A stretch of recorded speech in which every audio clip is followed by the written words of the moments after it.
my name is Sean and welcome to Whiskey Wars. Today we are going to be talking about the most famous Irish whiskey and a less famous version of the same whiskey.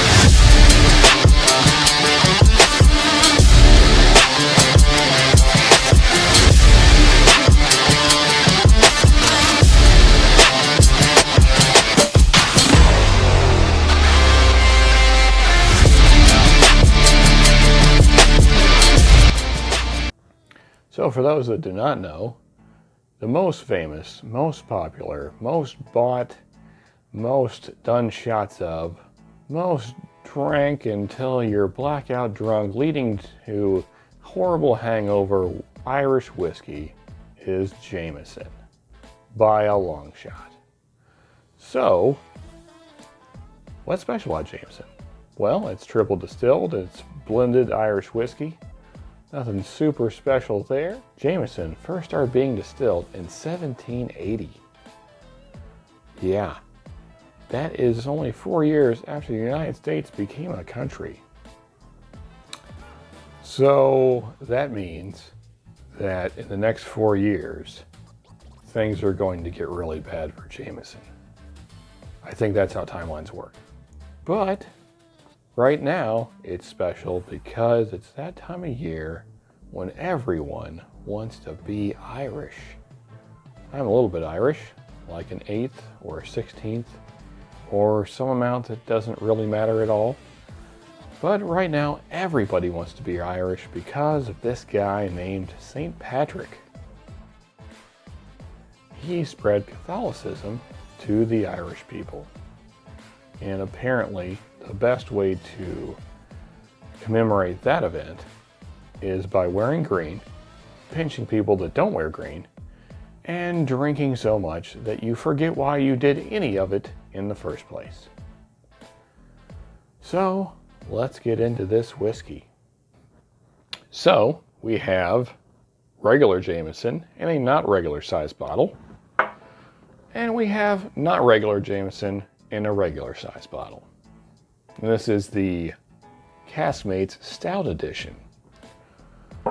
So let's see which one is better, if either. First, let's look at the color. Yeah, I'll give those a swirly. I can't do it with the left hand. Anyway, so looking at the colors, about the same. Yeah. You see that? You see that? About the color of, well, honestly, urine. But does it taste like urine? Hopefully not at all. Let's smell the regular Jameson. So getting a mild sweetness, a little hint of lemon. You got classic Irish shortbread on the nose.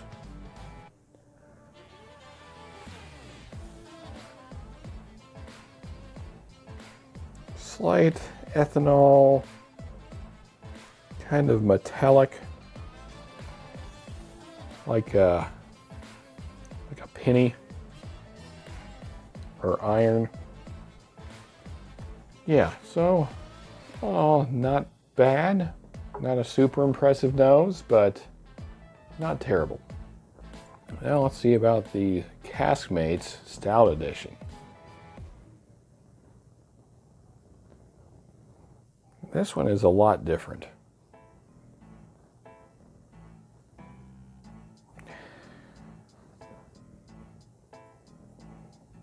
Now, I've had this once before, and I don't remember the nose smelling like this.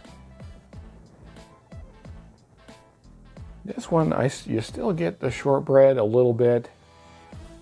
The lemon, kind of citrusy, sour, is stronger. I don't know if that's good or not. But I'm also kind of getting a slight funk, like almost like if you took a deep breath, if you were sticking your head above your fishbowl at home. So kind of fishbowl water. Yeah, a little bit like that. I almost wonder if this isn't a bad bottle. No way of knowing, but we're gonna give it a try anyway. First, let's go back to the regular Jameson for taste.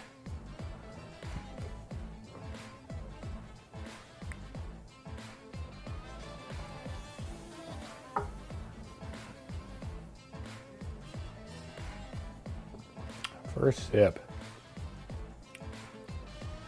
Very light. I mean, it's only 40%.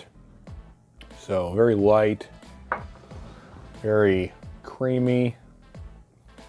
You get that shortbread on the taste, you do. You get that kind of hint of lemon, kind of like almost like a lemon cake, only not quite as sweet as that. It's not a real complex whiskey. It's going to go down real smooth.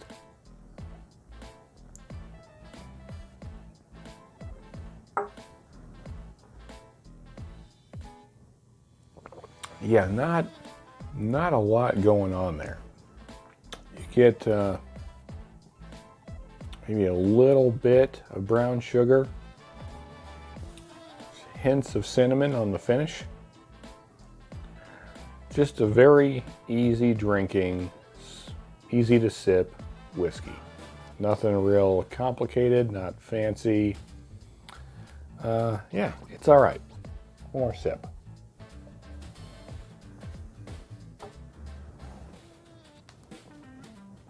Yeah, it's not bad. Now, the Caskmates. Again, I don't know. I feel like something went wrong in this barrel and somehow it got past quality control. If anybody else gets a bottle of this weekend or in the future, let me know if you get that kind of fishbowl aquarium kind of funk in yours. Let's go in for a taste.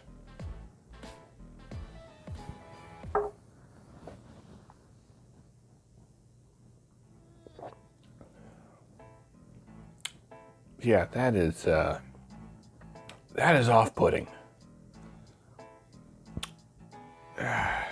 So it's basically this, only a little more spice to it. Not nearly as creamy feeling in the mouth. But it's like you took this and then took, I don't know, 10, 12 drops of fishbowl water, added it to that, stirred it around, threw a little more cinnamon in or other baking spices, and maybe a little more oaky, and then made a whiskey out of that. Now, I've had this many times in the past, and I don't remember it being that bad. This actually was the whiskey that got me back into whiskey. I took a long hiatus from whiskey, and we'll talk about why that was in another video, but this whiskey here made me really get back into whiskey. And I used to drink it a lot with what I'm wearing, Guinness, because Guinness and Jameson go together wonderfully. And if you're out this weekend and you feel the need to drink a bunch of Irish whiskey, that is the way I suggest you do it. I suggest you order yourself a pint of Guinness, take a couple sips, order a double shot of this guy right here, and just dump that into your Guinness, and then you have a proper Irish drink. And that's how I would do it if I were you, because either one of these neat is not fantastic. They're okay. They're not. There's nothing really special about them. They're just very easy to sip, very simple. Kind of goes down like water if you're used to drinking whiskey. This is not going to be challenging at all. No real deep, rich flavors. Just a simple sipping whiskey. And again, I feel like I can't really give this a proper review because I'm almost certain something has got to be wrong with this bottle. It's got to be better than that. There's no way anyone would buy this product twice if that's the way it tastes. So that's that. I hope you enjoyed the review of these two Jamesons. Most importantly, folks, no matter what you're drinking, drink responsibly this weekend. And remember that too much good whiskey is barely enough.